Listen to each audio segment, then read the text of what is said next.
All right, we are live. Hi, everyone. So welcome to the Pediatric Telehealth Coffee Hour. I am your host, Marlene Mireles, a physical therapist, and I'm here with Carissa Tracy, physical therapist.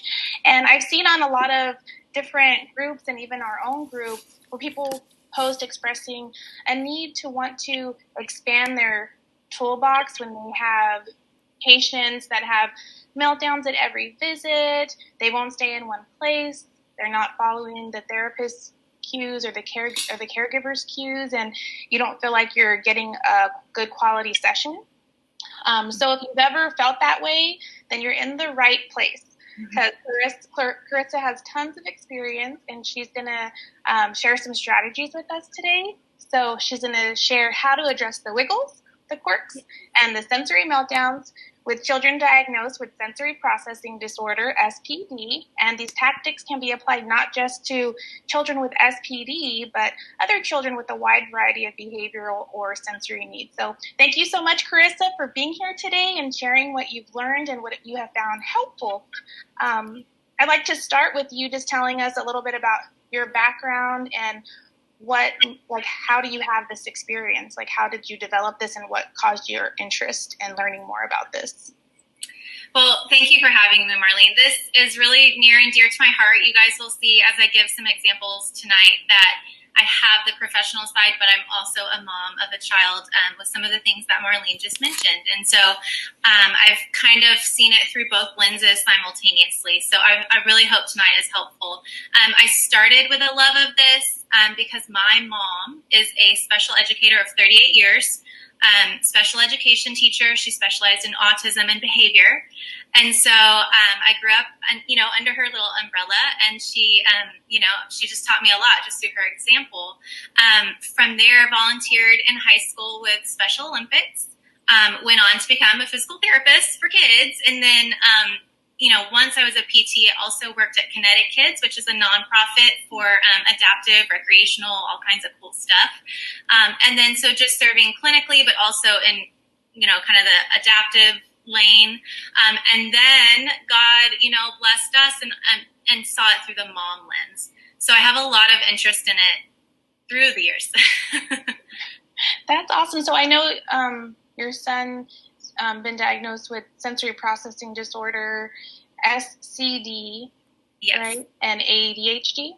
Yes, we kind of got all three of those diagnoses April of this year in 2020. And so we knew as a toddler that he was a sensory seeker kind of globally. And we knew that he had toe walking tendencies, but he, I would say, appeared, other than those two things, which of course I saw, was pretty typical. It was when he was about 3 years old, 4 years old, the behavior really started to not mesh with peers at school. And we were getting reports, of eruptions or difficulties. And so what we came to find out, as I explained, what it is, there was a big discrepancy, and that was what was causing the anger, the outbursts that nobody really understood.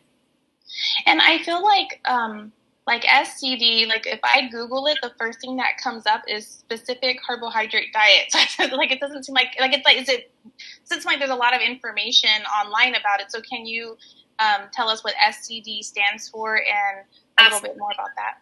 Absolutely. So SCD is social communication disorder.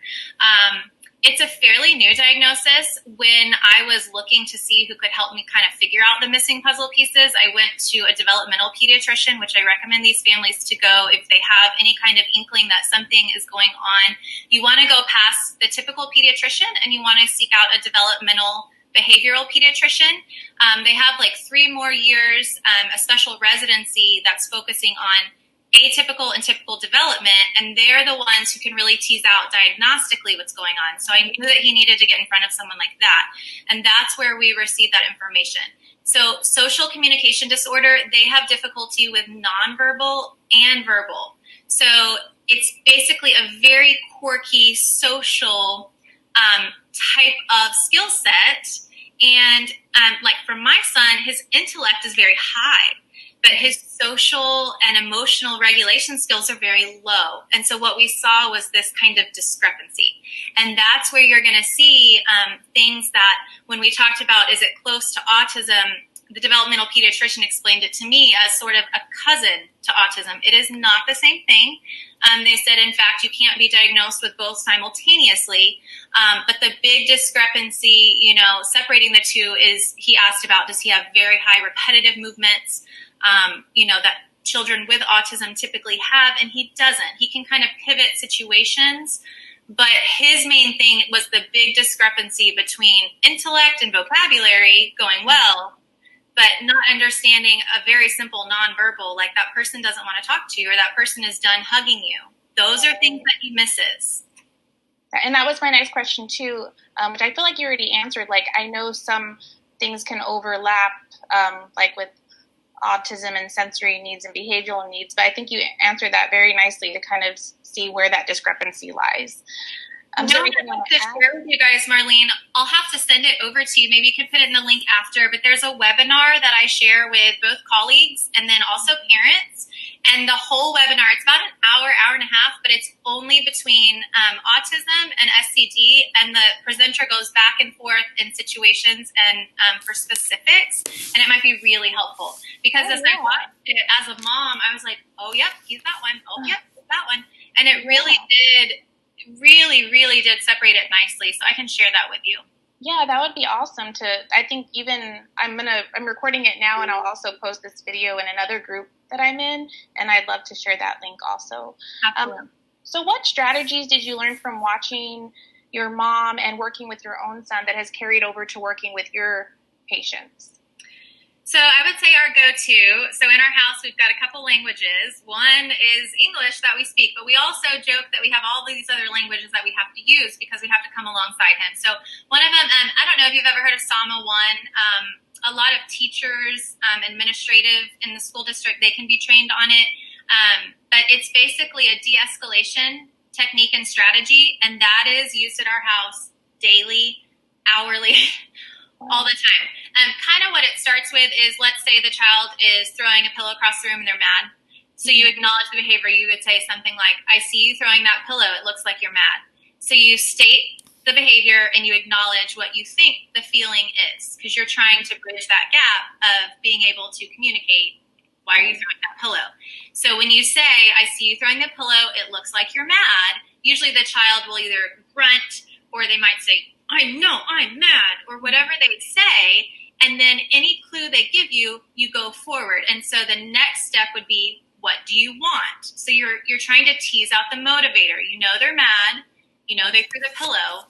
But the why is what they're not great at communicating. So the next step would be, I see you're throwing the pillow. You look mad.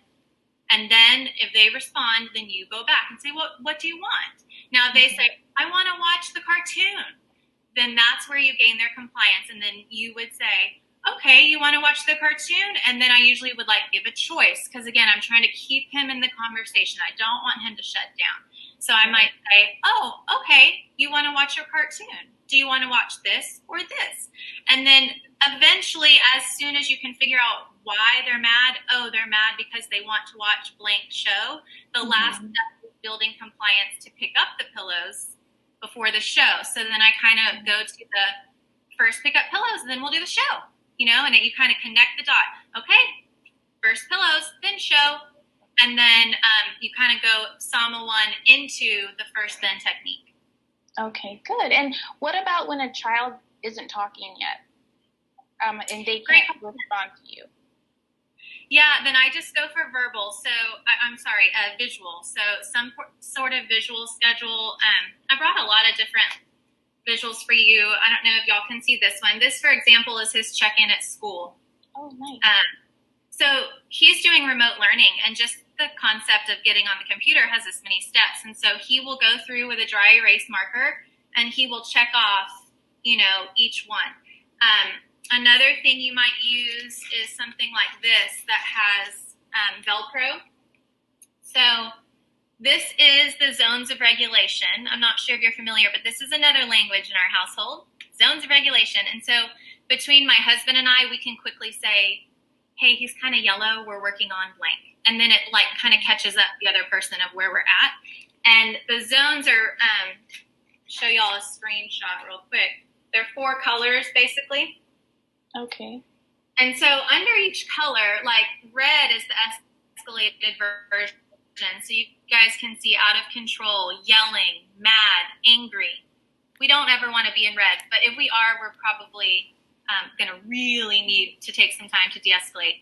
Yellow is the column right next to it because we always say, hey, buddy, you look really red right now. Can we jump over to yellow? And so we'll have him pick up like an actual, their Velcro. So we'll have him, the one that he chose, if he chooses a red one and we know where he's at in his mind, we'll say, can you pick a yellow, friend? And then he'll choose one of the yellow choices that is a slight de-escalation from the red. Now, he doesn't have to be happy yet, but we're moving that direction. The idea is that you would move towards green. Green is, you know, that you're good, you're ready to learn, you're happy. And they do have a blue column. Blue is sad or sick. So it's kind of the red, yellow, and green kind of all connect, but there's also kind of this other option in case maybe their tummy just hurts, you know, maybe they don't feel good. It's not that they're mad, but they don't feel good. So it gives them another choice. My husband and I can go back and forth between these colors, and our son can do it too. He'll even say, you know, like if someone's raising their voice in the home, again, he'll say, your words are yellow. I mean, sometimes he can tell us. And so it's like a self-audit, you know, and it's like, wow, he gets it, you know. And so we use it to him. He uses it to us. We can use it to one another as a spouse. It's very helpful because in the moment, if you've ever been a parent with a screaming, kind of erupting situation, or like you said, a therapist in a session, you don't have a lot of time to really go through. You kind of need to get to the point. Where are you and how can I help you get somewhere else? Mm-hmm. And it's funny because I had a patient recently that he's like maybe almost 2, but he's not talking yet. I think he may be like 16 months or something. And I had a mentor visit with an OT. And then I also started doing some research on my own because he has a lot of behavior issues. And I came across the zones of regulation, and they had, for like a child that young, they also had a stuffed animal that it was like an octopus or something that had different colored tentacles, and they were teaching her the emotions with the stuffed animal. And so I thought that was pretty clever. I love that. I've seen similarly to that where they take off the shirt of the bear or whatever, like they change its shirt. So it's like, oh, now he's green, you know, like things like that. That's a great idea. They just need a visual and they need something simplistic. So even if, like you said, if the child's not really speaking, but they have receptive language, this will still work. Right. Yeah, I love that. And I think it's also a lot of training with the parents to respond that way, and the therapist too, you know, like how you have to make it like an automatic response, you know, but it just takes practice. Because with that, like my one mom that I work with, she has like so many other kids too, so it's kind of hard to, like, how do you do it when you're so busy and you have to, you know, you just have to make that effort to consciously respond in that way.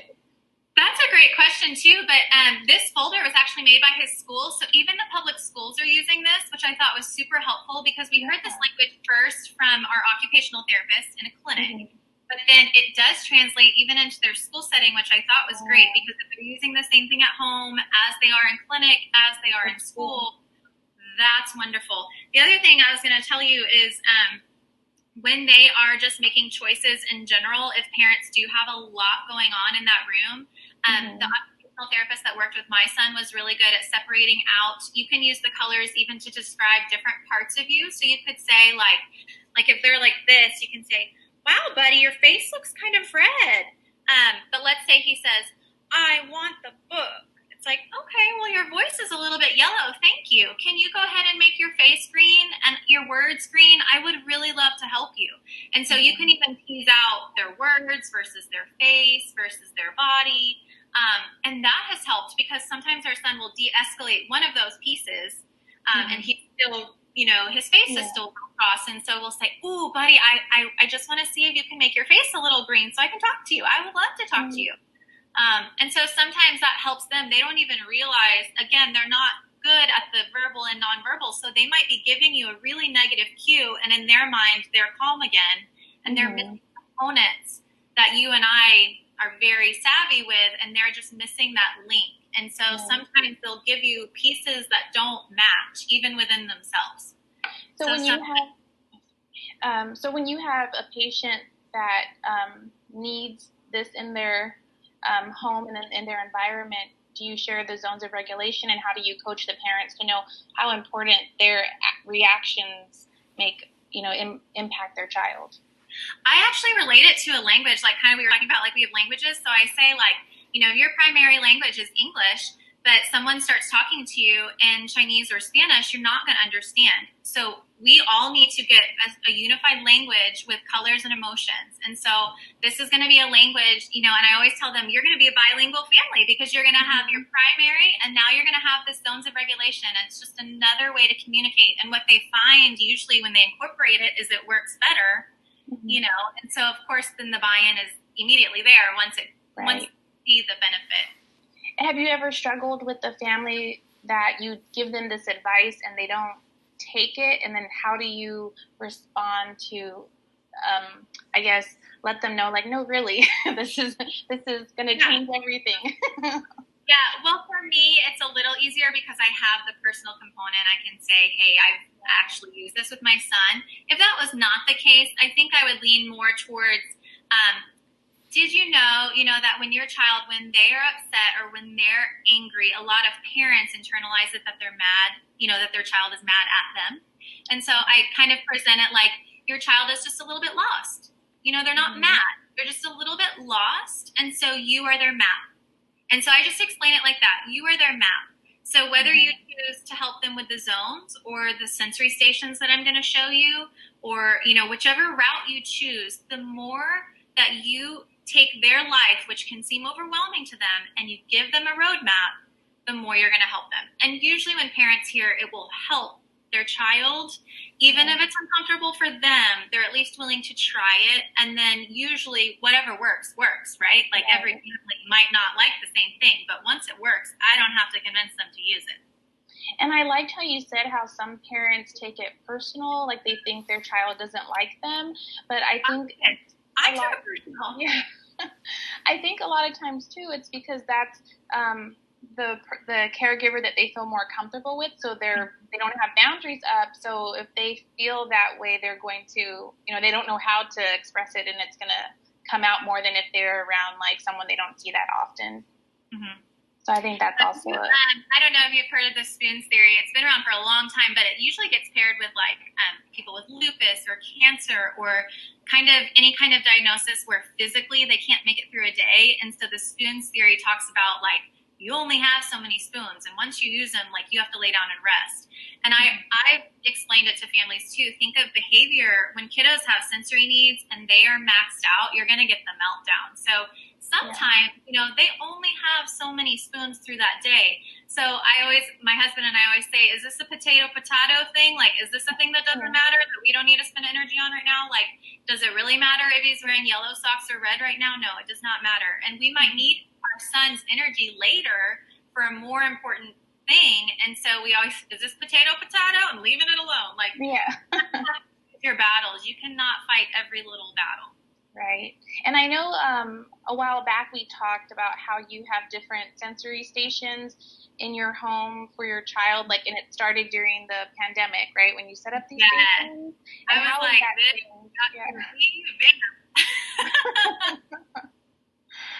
So how has that affected his behavior, having these stations he can go throughout the day as he needs them?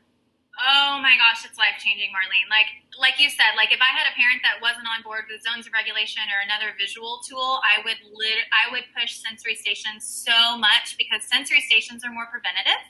Mm-hmm. So, if a child is going through that all day, we use the term in the therapy land like sensory diet, like activities that load them intermittently throughout their day.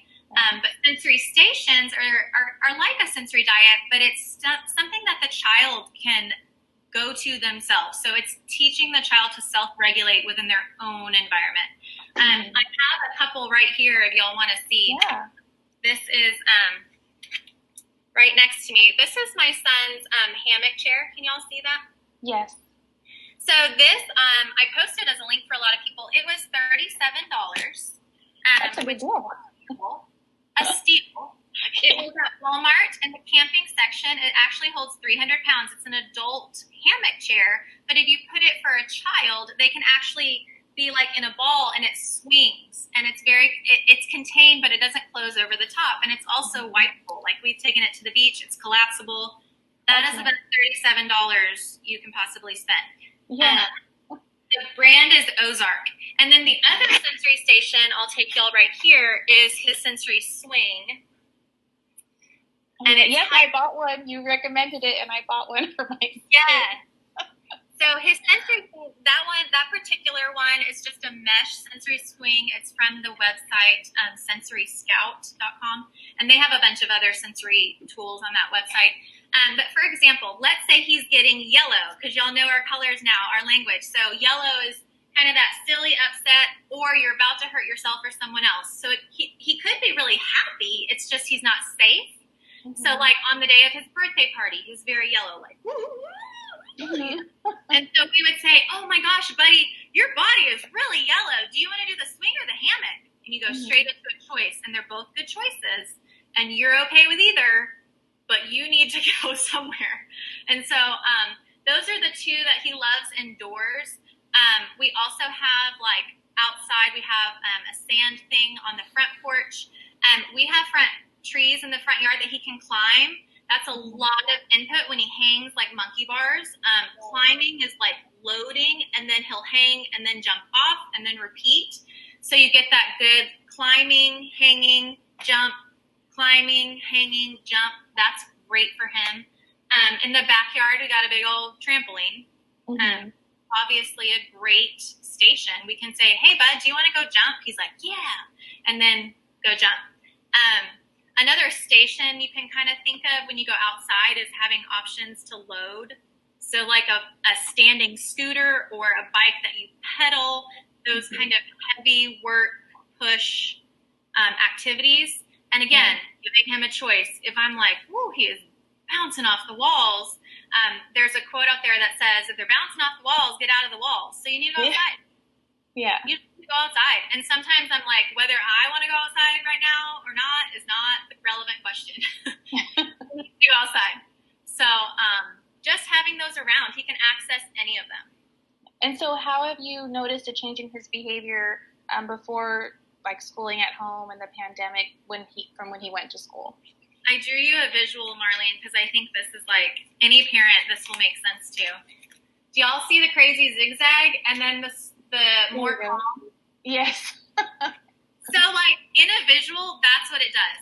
Before, it was like, we're happy, we're melting down, we're redirecting, now we're crying, now we're screaming, now we're throwing things. You know, it was just too much. And then now it's kind of like, again, we kind of catch him in the yellow, and we're like, okay, buddy, let's choose a different activity. And we kind of see it and kind of try to squash some of those really erupt type behaviors, because if you get there, you're going to be locked.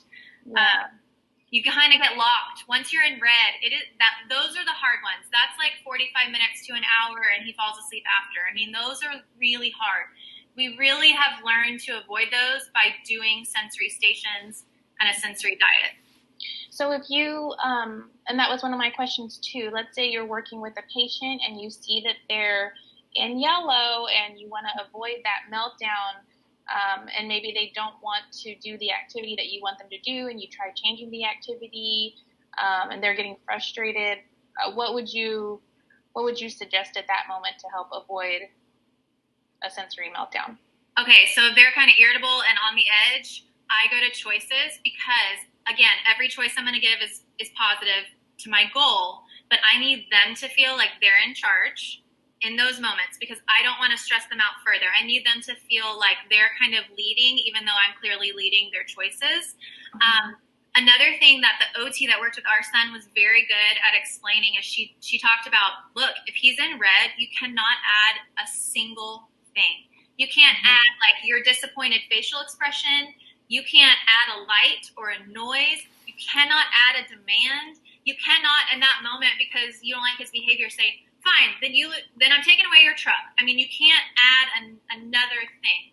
So what she kind of talked about was, if he's red, it's like you de-escalate everything. So you think of all the senses. So if I'm in clinic and that's happening, I'm separating into a different room. I'm doing a natural light by the window, fluorescent lights off. I'm doing like maybe something like this. If I need them to sit down, I'm giving them a choice. You know, do you want to sit on my circle or do you want to sit on my triangle? I'm giving them very simple like choices. I might do something like this. This is what I do when he's in meltdown. They're clear choices. So like dinosaurs. Mm-hmm. And then I've got like beanbags. And then here's like a puzzle. So I might hold up my choices, because you don't want all the pieces loose while they're throwing things and really escalated, right? Right. So you can give things that are choices where they can see, but you're not getting out all the pieces to give them ammo to chunk at you, because you kind of have to wait and see. You kind of have to get them a little more calm before you're going to engage with like manipulatives. But you can start the choice process. Hopefully they're sitting, you know, on their, I call it their special seat or their magic seat. Or I might even say, well, where do you want to sit, buddy? Do you want to sit on the hula hoop or the bench? You know, it doesn't matter. You're just trying to calm and de-escalate. So you want to think of all the senses: vision, hearing, even the smell. You know, if they're irritated by a smell, they need to move. I mean. And what would you say, let's say you have a parent that says, we go to the park and every time we go to leave the park or leave the store, they have a meltdown. How can they prepare their child to not have that meltdown or to expect what's happening next? And a verbal cue is not working. So I have a travel to go bag for y'all. So this is my mom and all of her help and genius. So you can take like a little ring. And this has choices. This happens to be his remote ring. So these are all learning related. Like, I'm proud of you. So if I see him doing a good job, I'll just hold this up. And he knows what all these mean, like good work, you know? So you could have something like this that's park themed. Like you could have different things like the slide or the swing, and even let them make choices while they're at the park. But then I would definitely have on there like maybe a picture of a clock, like 5 minutes, and then maybe a picture of shoes and socks, like we're putting shoes and socks on, and then maybe a picture of the car. We're going to walk to the car, and you kind of need to give them a heads up. If this is too abstract, the ring, you can also go to something like this, which is more linear. Can you see that? Yeah. And so, you know, then it's obviously they can see the start and the end, and it's much more linear. So this would be maybe for a younger child, or maybe if cognition is just a little tougher for them and it's hard for them to connect what's next, the linear is really nice. Right. You can also take like a token system with them. So our son likes dinosaurs. And so it says, I am working for, and maybe that's his, again, I need a motivator to get him to do what I want. So I might say, hey, buddy, when we get home, what do you want to do? And whatever that thing is goes at the top. And then you might have all the pictures of the park. And then the last one being like the car, or I guess the second to last one would be the car going home. And the last one would be the motivator. So you're circling back up to his choice. Okay. And then let's say maybe whether it's telehealth or in person, let's say you're working with a child and you have like a dot or something on the ground to try to give them a spot to go back to, but they keep running off. How would you try to encourage them to participate in the session?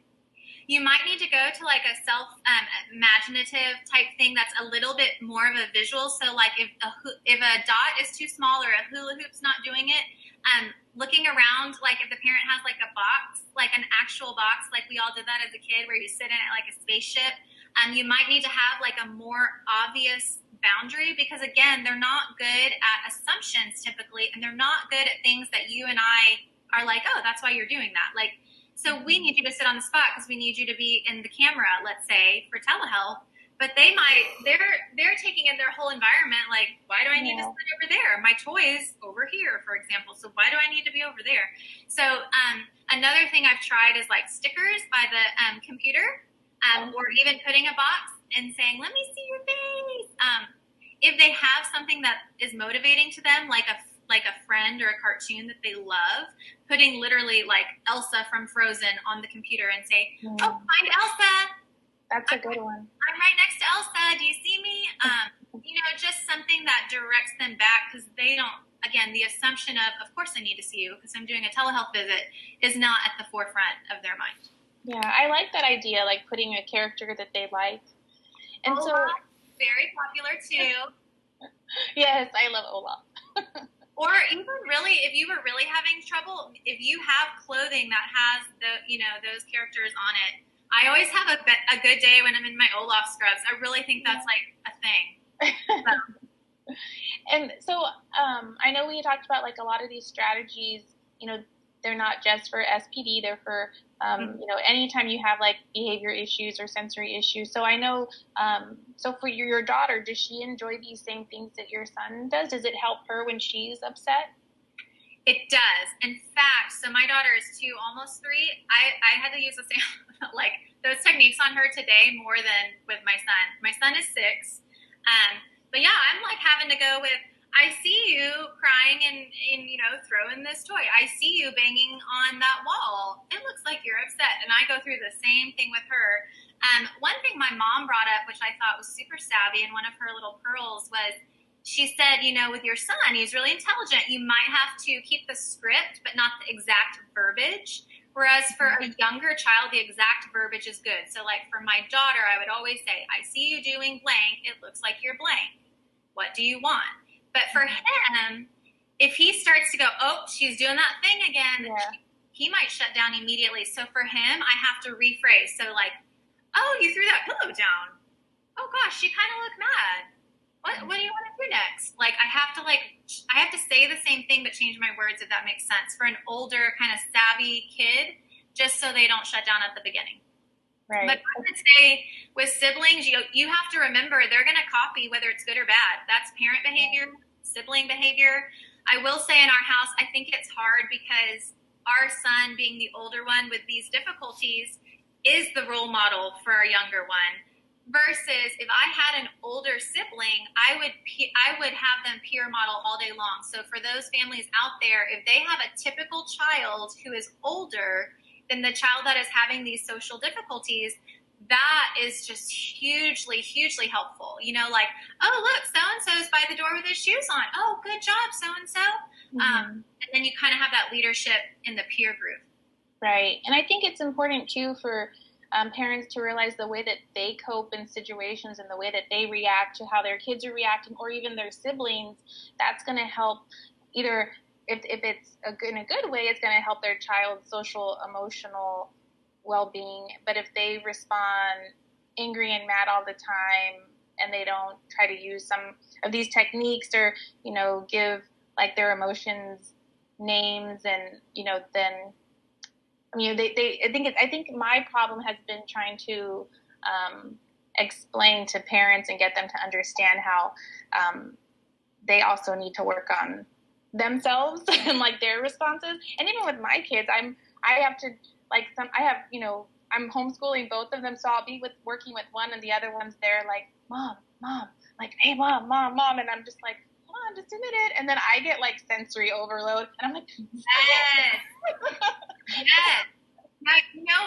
It's interesting. This is just real talk. When I'm in a clinic setting and I feel frustrated, I don't ever really go to that place, right? Because it's like I'm at work, like I'm not going to act like that. But it's like when you're in your own home and it's your own kid, it's so much easier to quickly be like, so-and-so, like just a minute. And so one thing, his OD, another thing she taught me, she had a board in her office that said, share your calm. So Nicole, if you're watching, I love you, you know that. But she always said, like, share your calm. And then she's like, if you don't have any calm, you got nothing to share. And so it's almost like parents, you have to self-audit. If you are not in a good space, don't share that. Go look in I literally have, like, taken a breath, gone in the mirror, deep breath, and I have to look at my face, because if my face is escalated, that is a cue to him. And again, like, he's not great with cues, so I might be using nice words with a nice tone, and I might be trying to fake my way through my frustration. But if my face tells differently, maybe that's the only part he clued into. I mean, I don't know what he's processing and what he's not. So she always said, if you don't have calm, you got nothing to share. And how did you teach your son boundaries, like knowing, okay, the hug's over, or, you know, how did you go about that? Because I know, like, even with my kids, like my older one, he's very, like, lovey, and I'm like, okay, like, I love your hugs, but it's over. Yeah. I would say the biggest thing for these guys is you don't want them to feel shame or embarrassment. So if he's doing something that is socially not appropriate, I always try to compliment the good. So let's say he's hugging someone too long and I need him to stop hugging. I might say, buddy, that's so great. You're being so nice, but I think we're done with the hug. And then the part that you need him to change, it kind of has to be clear because, again, he's not going to get like a subtle, like, I think we're done, buddy. Let's head inside. He's not going to catch that. In fact, often I have to say, okay, we're done with the hug. And then I have to wait a few seconds for him to process, let go of friend or whatever. And then I say, okay, now we're going inside. Like, I really have to give, again, that map.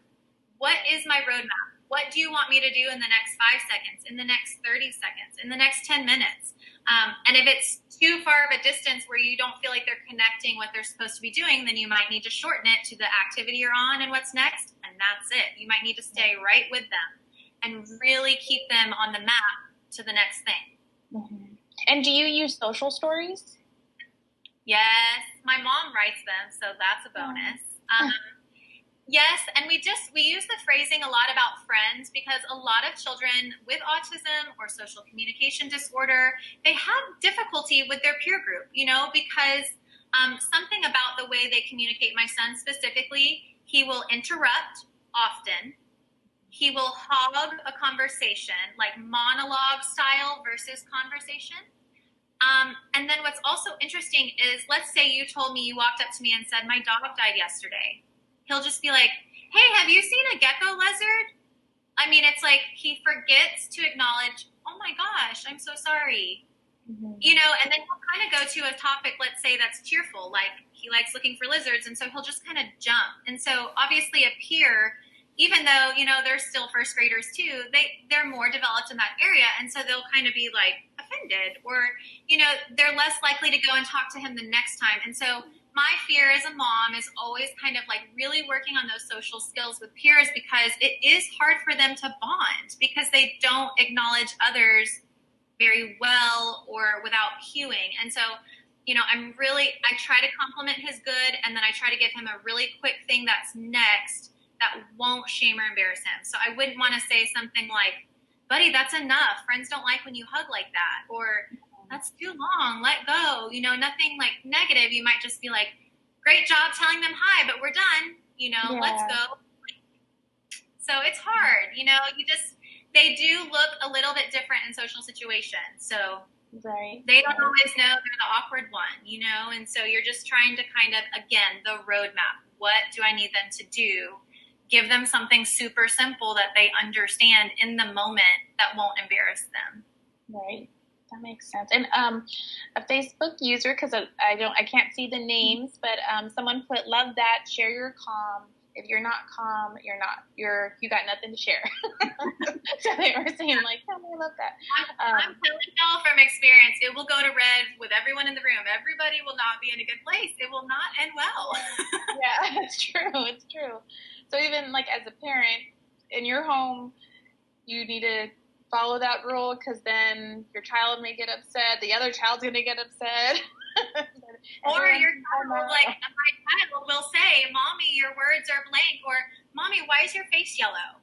And you're kind of like, my face isn't yellow. Oh, my face is yellow. You know, you're like, oh gosh, I got called out by the 6-year-old. But hey, he's using the language that we've taught him, and so that's a win. Yeah. You know, you can't be offended, and you have to really be, you know, the other thing is, if they're going to correct you, they don't have a censor. They're not really worried about your emotion.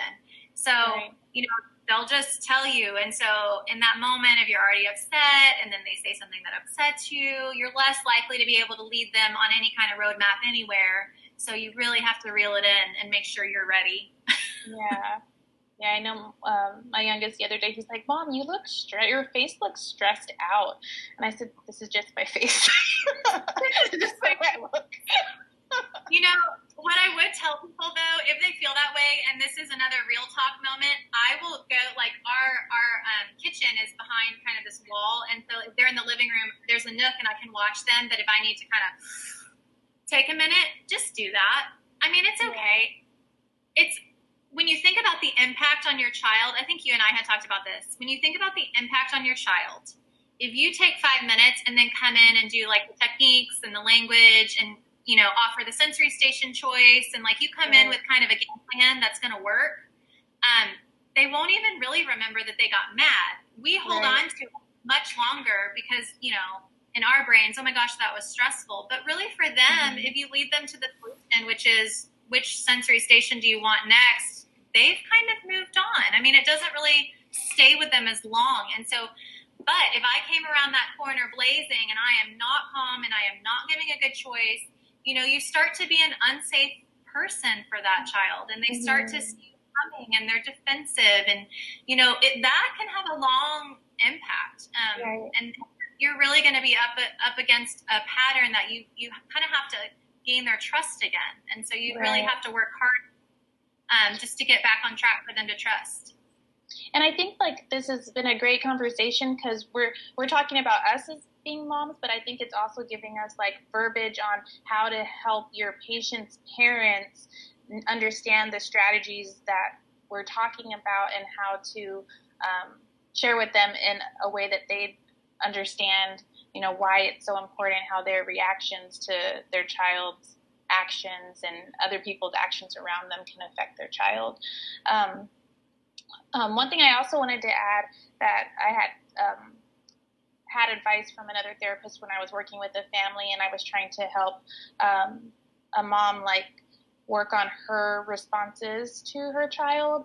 And she had recommended that the mom keep a diary and just kind of write down how she responds to see if there was consistency in those responses. Like, so if he did something and she used the strategy, but then the next day he did the same thing and then she was like, hey, you know, and like trying to make sure you have that consistency. But again, it's like I think that was a great idea and the mom didn't end up doing it because she has so many kids and it's like, how are you going to then go back? And I think you... Okay. I got something for that mama. So I had a mom like this too, big family, you know, 5, 6 kids, large family. And she said, I don't have time, you know, to kind of follow through in the moment, like what you were just explaining. And what I said was, if you take 5 to calm down and then it takes you 5 to walk them through the de-escalation, that'll take you 10 minutes.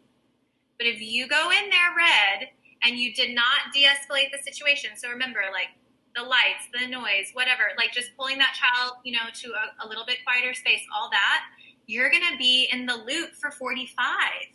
Yeah. And so people, if they mention time, I always give that example. Like if you take 5 and you do the technique, it still only takes you 10. But if you go in, if they're red and you're red and it's not going well, you will be doing that for the next hour and everyone will be frustrated because you kind of missed the opportunity to de-escalate. So you really, really, really, maybe you can kind of bang for your buck. It's worth the 5 breathe and it's worth the de-escalation at the beginning. Like if I see him throw one thing at that first throw, I'm like, oh, I saw you throw that. And I go straight in. It looks like you're upset. I go straight into that. You don't want to wait till the 11th object before you're like, stop, and starting with these negative cues. Stop doing that.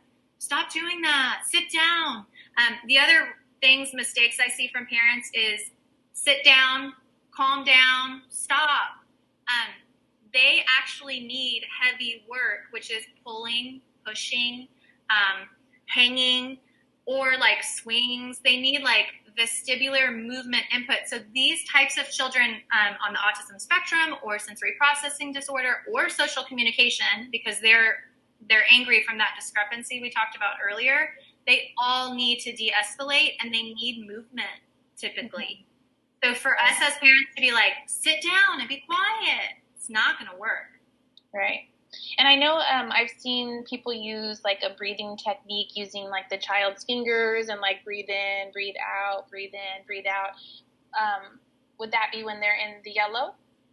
Like if you... I wait till green before any intervention. I would consider that like an intervention. But you, let me show you on his chart. We have the 4 solutions that we know work specifically for our son the most. These are just his favorites. Can you read that? Let's see. Take a break. Belly breathing, that's one of the ones he likes. Squeezing a fidget ball or talking to an adult. So these 4 are the ones, like, let's say there's 20, choices. These are his 4 favorite. And so we put them, again, like almost like, your top 3 people you like to call on your phone are always at the top. This is like when you're in a pickle, here you go. And he chooses what he wants. And so sometimes he will not be talking with me. His arms are crossed. He is almost shut down. And I'll just go over and say, tell me how I can help. It's very non-threatening. And he'll but you know what? He wants the fidget ball. Well, then guess where I'm headed to go get the fidget ball. You know what I mean? Like it just gives one more before shutdown. You just don't want shutdown. So it's like, I'm here to help you. Always get down at their level. Take your volume like to a third. Mm-hmm. Slow down my pace. Like I would literally squat next to him and say, hey, buddy, can you tell me what you need so I can help you? Very slow. And even if they're mad, like it's a choice. Yeah. And I think I didn't catch that last part. I said it's just a solution. You're getting somewhere, And I think a thing to also recognize for us therapists that are parents, and then we're seeing patients and recommending these strategies to our patients, but we're not using them ourselves when, if we feel like they would help our kids, then I think we would be a better teacher if we're also trying to use them at home with our children if it's applicable. Yes. And, that goes back to choice. Like this is an example that I have. If people are going to travel, our son has a bucket like this size, and it sits like between him and his sister's car seat. And he chooses before we go anywhere on a trip, okay, buddy, fill your bucket. What do you want to put in your bucket today? And so like he might have a sensory like puppet where he can rub his arms or legs while he's in the car, right? He could put in little squeeze toys. He could put in, what do I have over here? Like a little puzzle or something, whatever he wants. But he gets to choose the bucket. And so I know, hey, if I'm in a pickle later and he's upset for whatever reason, I can't ask in that moment, what motivator can I use to calm you down right now, buddy? No, I need to be prepared, which means I need him to have chosen it like 2 hours ago, and I need it next to him, pronto. So that's a good tip if you're in the car or you're taking your child to clinic appointments or whatever. It's nice to have their selected choices for that particular day. Mm-hmm. And then, so what about, I noticed that you had some timers. So yeah. I'm like, all the things, Marlene, all the things. Well, these I love. This is a minute and this is 3 minutes. So again, if I'm like, okay, I just need a really quick transition, I grab this one. If I need a little bit longer, like if he's yellow, borderline red, I'm like, we are not going to be done in a minute. Calm me down, right? So I might grab this one. He likes these because he can see them. It's very simple. Again, if he's not talking or you have a nonverbal child, they can see it. And that one's very, very good. This is his alarm clock every morning. And if the lights were dark and you push the side, it goes through colors. And so we can set, like if I want him to get out of bed at 7 a.m., I can turn that to green. I can do a 6:30 that's yellow. So if he wakes up at 6:30, it'll be yellow, which cues him I'm not quite ready. But if he wakes up and his alarm clock is green, he can come out. It's time to start his day, etc. So you can, there's, I think, 4 or 5 colors on this one clock. And so if you really needed it like through a day, I've also seen people use them like in school settings, like for classes or transitions, but we just use it for in the morning. And I have a question. You mentioned that you had the 1 minute timer and the 3 minute timer, and it's for transition. So when you say like if he's in the red and you use the 3 minute timer, are you telling him he only can be in the red for 3 minutes? I kind of got confused there. Sorry, that's confusing. No, these would be like if he's in the red, I don't do the timer because I'm waiting to see when he's in the green. I can't put a time on that because some days, Marlene, it's 3 minutes and some days it's 47. I mean, I don't have a timer for that. And if I were to give him a timer while he's red, that's technically a demand that I'm placing. Yeah. So these would be more like for your kiddos, let's say they're in the green, they're doing an activity, but it's about time to clean up and they're not going to like it. That's what I use before. So also, if they're watching a cartoon, this comes up a lot, especially for kids on the spectrum or sensory processing, social communication disorder. They tend to like to sit still because they're kind of overworked from the day, and so they'll gravitate towards screen time. Again, as we all know, you want to limit that. So a thing that we do with our son that really works is, again, I want him to feel like he's a little bit in control. So I'll hand him the remote and I'll say, hey, buddy, can you pause it real quick? He'll pause it, and it gives at the bottom of our screen, like on Netflix, it'll give like a red and then a white of what's left. Do you know what I mean? Like it's a 30-minute show, and he pauses it at any point. He can see if he's really close to the end or if he's got a long way. And so he can now read numbers. He's in first grade. So let's say he paused it and it says he has 17 minutes left on this 30-minute show. He'll say, I have 17 minutes. And I'm like, okay, go ahead. And he'll set an Alexa. We have an Alexa. And he'll say, Alexa, set a timer for 17 minutes to turn off TV. And then he was in control of finding out that it was 17 minutes. He set the timer, and he got the visual. So he knows I'm not just, like, turning it off. And that has been, like, I can't even tell you how helpful that has been. That's awesome. I like those ideas. I'm going to have to use those with my kids. Yeah. I mean, really, because they're like, they can see it. It's not mom being mean or saying, turn it off. And they feel like, you didn't give me a warning. It's like, I gave you a visual. You hooked it up to the Alexa timer. You've got multiple warnings, my friend. So.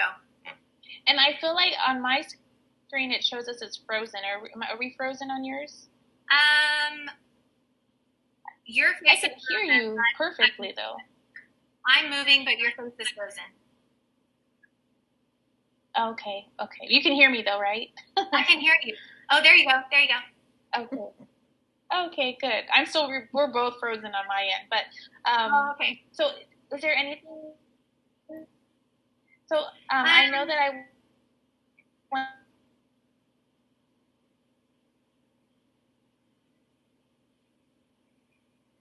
I lost you there, Marlene. I think you're about to say, is there anything else? Do you want me to show any last little things that I've got around? $5 for a 30-minute.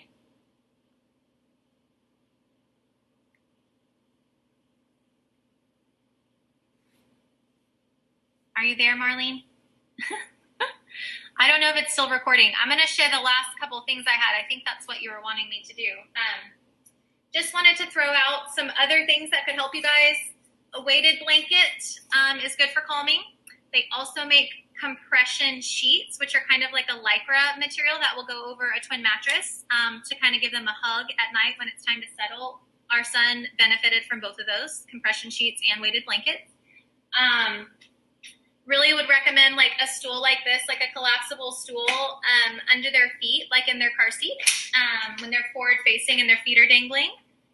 Just giving them that base of support will really calm them on car rides.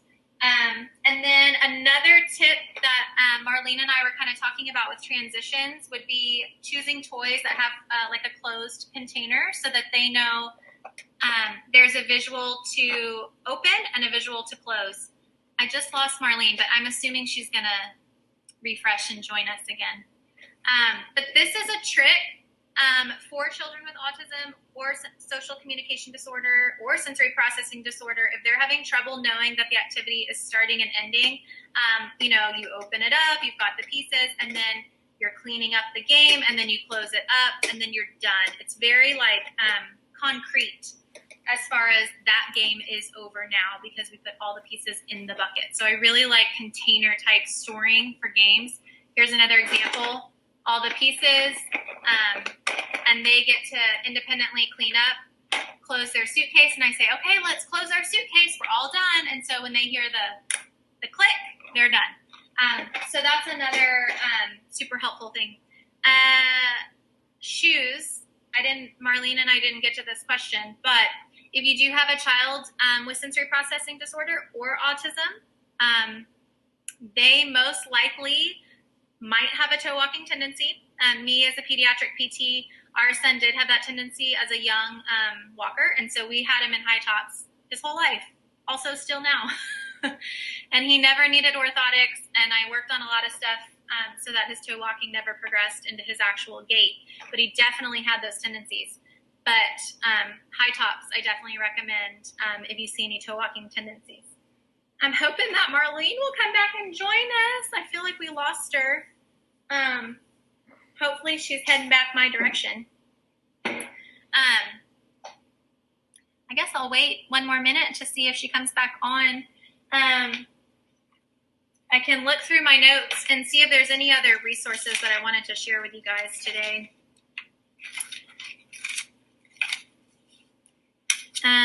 Let's see. I hope she comes back on, and while she does, I can go over the difference between a tantrum and a meltdown. I think that's a common question that we get.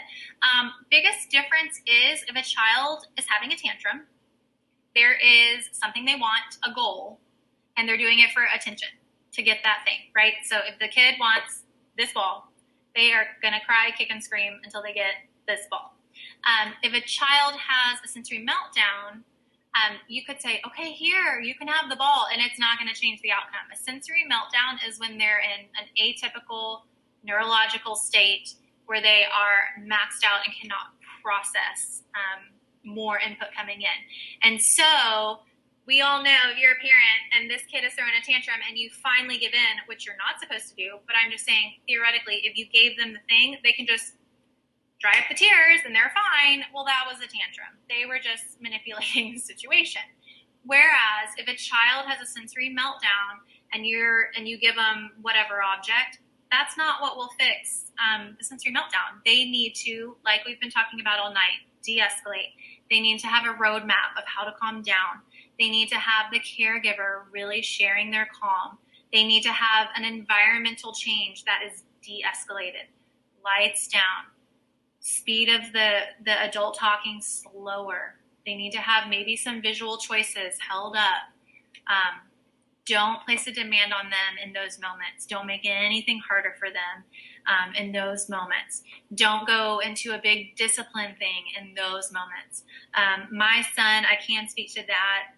Some of his worst sensory meltdowns, when he really did cross over that line, it breaks your heart as a parent, but it almost looks like they are, the term word vomiting, where you're just talking and things are just coming out. It's almost like their entire being just lashes out or shuts down. It's one of the two. So they're either going to start yelling, throwing things, kicking, screaming, biting, all the things, or they're just going to completely shut down and pass out and fall asleep. I've seen both from my son. So I wonder, let me reach out to Marlene. She says she can't hear anything. I hope that this has been helpful for you guys. I'll just close up and wrap up here, and then I'll let Marlene decide. I think there's going to be some resources that she will post after this. And if y'all need a way to reach me, my name is Carissa Tracy, so you can find me on Facebook. I'm a private practice owner in New Braunfels, Texas, a private practice, Pearl Pediatric Therapy. So if you're local and you need a PT, you can reach out to me there. My telehealth services are for the entire state of Texas. That's where I'm licensed, so I live here in Texas. So if you need help through that, you can reach out to me there. Marlene and I met through her group, this awesome group. So this is full of chock full of resources that you guys, I definitely would continue following and being active in this page. I also, I have a page, Prenatal to Pre-K Physical Therapy Place, which is also on Facebook. And Marlene and I both, it seems that I've really seen that her and I both kind of have this heart for empowering and helping people. And so check out both of those groups, see if they're helpful. Her and I share resources, obviously, or like a night like tonight, which is really neat to come together. And so I hope that this has been hugely helpful for you. If there's anything that I can do, reach out. If there's anything Marlene can answer, reach out. And I will send over the link so that she has the webinar link for you guys that is between autism and social communication disorder. I'll go ahead and get that over to her so she can post it. And I hope that we can do this again soon, you guys. So I hope this has been helpful. Blessings to all of you guys. I'm sorry that we lost Marlene. I know that she was very passionate about this. And so Marlene, thank you so much for having me. Thank you for this topic. Thank you for giving us a platform where we can help other families and other clinicians that are doing life right with me in this lane. I hope that this has been very helpful to everybody. All right. Good night. Reach out to us if you guys have questions. Okay, y'all take care.